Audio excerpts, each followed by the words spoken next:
ED और CBI के बाद अब आरबीआई का भी गला घोटा गया। यह सवाल आज सबके जहन में है। अगर आपके जहन में नहीं है तो यह वीडियो देखने के बाद आपके मन में भी सवाल पैदा हो जाएगा, क्या आरबीआई की स्वतंत्रता को भी पूरी तरह से खत्म कर दिया गया? आरबीआई कुछ बोल ना सके, कुछ सुझाव ना दे सके, क्या इसीलिए आरबीआई को सबक सिखाया गया था? मोदी सरकार को विपक्ष चिताए, सुप्रीम कोर्ट चिताए, आरबीआई चिताए, मोदी सरकार को कोई फर्क नहीं पड़ता।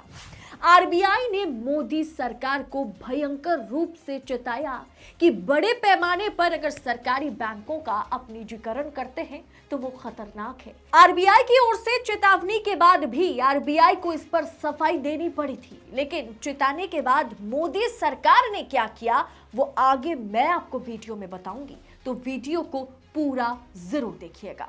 नमस्कार, स्वागत है आपका देश नीति पर।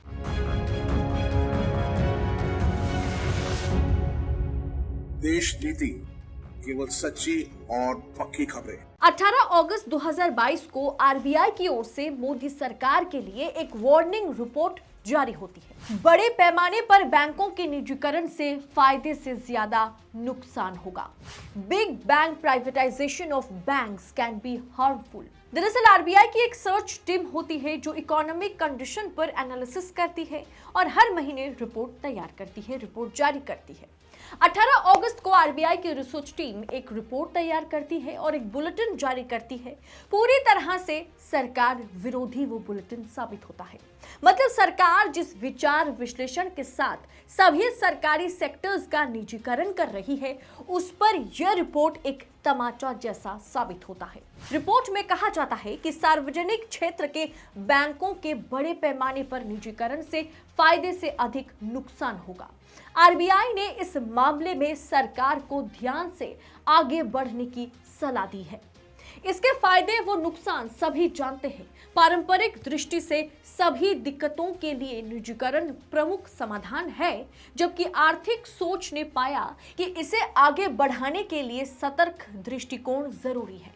इस रिपोर्ट की, इस वार्निंग की खूब चर्चा हुई और दूसरे ही दिन आरबीआई को इस पर सफाई देनी पड़ी थी। आरबीआई ने सरकारी बैंकों के निजीकरण यानी गवर्नमेंट बैंक प्राइवेटाइजेशन के मामले में सफाई दी थी बकायदा। केंद्रीय बैंक को बुलेटिन में प्रकाशित एक रिसर्च पेपर में कहा गया कि सरकारी बैंकों के बड़े पैमाने पर निजीकरण से फायदे से अधिक नुकसान हो सकता है। इसमें सरकार को इस मामले से ध्यान से जो है कि आगे बढ़ने की जरूरत है और इसी की सलाह दी गई। ये लेखकों की अपनी सोच है, इससे आरबीआई का कोई संबंध नहीं, ऐसा कह दिया गया आरबीआई की ओर से। मतलब अब समझ सकते हैं कि आरबीआई को अपनी ही इकोनॉमिक एक्सपर्ट्स की राय को खंडन करना पड़ा था। इतना खौफ, इतना डर और इतना प्रेशर है, लेकिन सरकार ने यह सलाह नहीं मानी। सरकार ज्यादातर प्राइवेट बैंकों में अपना स्टेक छोड़ रही है, अपना हिस्सा बेच रही है। सरकारी हिस्सा बेचकर जो है सरकार क्या करना चाहती है किसी को नहीं पता। दोस्तों, आपकी ही सरकार आपकी जेब काटने पर ना, आपके पेट पर लात मारने के लिए तुली हुई है। और आप देखिए, आप सो रहे हैं, उठिए, जाग जाइए, देखिए देश में क्या हो रहा है। देश का सबसे बड़ा सरकारी बैंक भारतीय स्टेट बैंक ऑफ इंडिया अपना खर्च कम करने के लिए मानव संसाधन संबंधित मुद्दों के लिए एक अलग कंपनी शुरू करने जा रहा है। और ये दरअसल स्टेट बैंक नहीं कर रहा है, ये सरकार कर रही है। स्टेट बैंक के ऑपरेशन और सपोर्ट सब्सिडियरी को जो है हाल ही में रिजर्व बैंक ऑफ इंडिया से भी स्वीकृति मिल गई है। बैंकिंग सेक्टर के जानकारों की माने तो ये कदम उठा करके बैंक अपना जो है कॉस्ट टू इनकम यानी कॉस्ट कटिंग करने की कोशिश कर रही है, जो अभी इंडस्ट्री स्टैंडर्ड के हिसाब से बहुत ऊंचा है। ऐसा इसीलिए है क्योंकि पूरे देश में एसबीआई ने बैंक शाखाओं का एक बहुत बड़ा नेटवर्क स्थापित कर रखा है और महज 2 दिन पहले 95 पदों की भर्ती जो है एसबीआई में हो रही है। लेकिन ये कॉन्ट्रैक्ट बेसिस रिक्रूटमेंट है, यानी सरकारी बैंक एसबीआई वहां भी अब जो है ना एम्प्लॉयमेंट है नहीं, जो है कि कॉन्ट्रैक्ट के बेसिस पर वहां पर जो है कि कर्मचारी लिया जा रहा है। आप अग्निवीर को देख लीजिए, वहां भी कॉन्ट्रैक्ट के बेसिस पर रिक्रूटमेंट हो रही है। सेना में जहां नेशनल सिक्योरिटी की बात है, और एसबीआई सबसे बड़ा बैंक है, सरकारी और प्राइवेट मिला करके भी एसबीआई सबसे बड़ा बैंक है, और जहां पर अब प्राइवेट वे में रिक्रूटमेंट हो रही है, कॉन्ट्रैक्ट के बेसिस पे रिक्रूटमेंट हो रही है।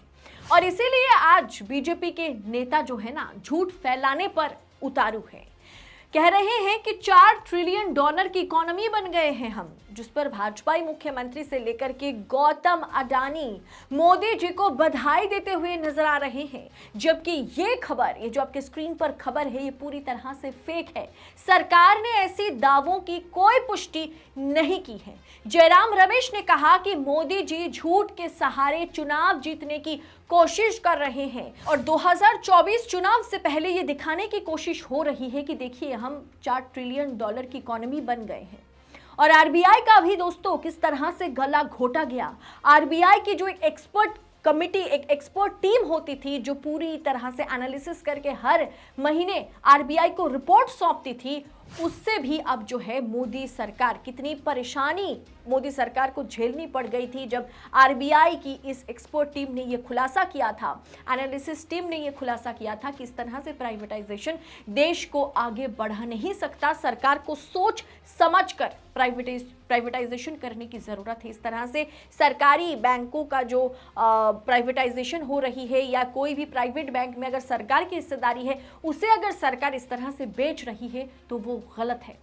और जब आरबीआई ने इसका खुलासा किया, आरबीआई की एक्सपर्ट टीम ने इस पर एक रिपोर्ट, एक वार्निंग रिपोर्ट जो है सौंपती है, बुलेटिन जारी करती है, तो कहीं ना कहीं उसे दबाने की, उसे झूठ प्रूफ करने की कोशिश सरकार करती है। और इसी तरह से आरबीआई की जो स्वतंत्रता थी उसे पूरी तरह से जो है निचोड़कर, उसका गला घोटकर सरकार आरबीआई को भी ईडी और सीबीआई की तरह अब इस्तेमाल करती हुई नजर आ रही है। क्या दोस्तों आप भी मानते हैं कि हमारे देश में पहले के समय में जिस तरह से आरबीआई गवर्नर सरकार को सलाह देते थे, जिस तरह के बुलेटिन जारी करते थे, अब वो दौर कहीं ना कहीं खत्म सा हो गया है? आप अपनी राय कमेंट कर जरूर लिखिएगा। बाकी ऐसी तमाम खबरों को पूरी पड़ताल के साथ और निष्पक्षता के साथ पाने के लिए देश नीति को सबसे पहले सब्सक्राइब करें। बहुत बहुत शुक्रिया। जय हिंद, जय भारत।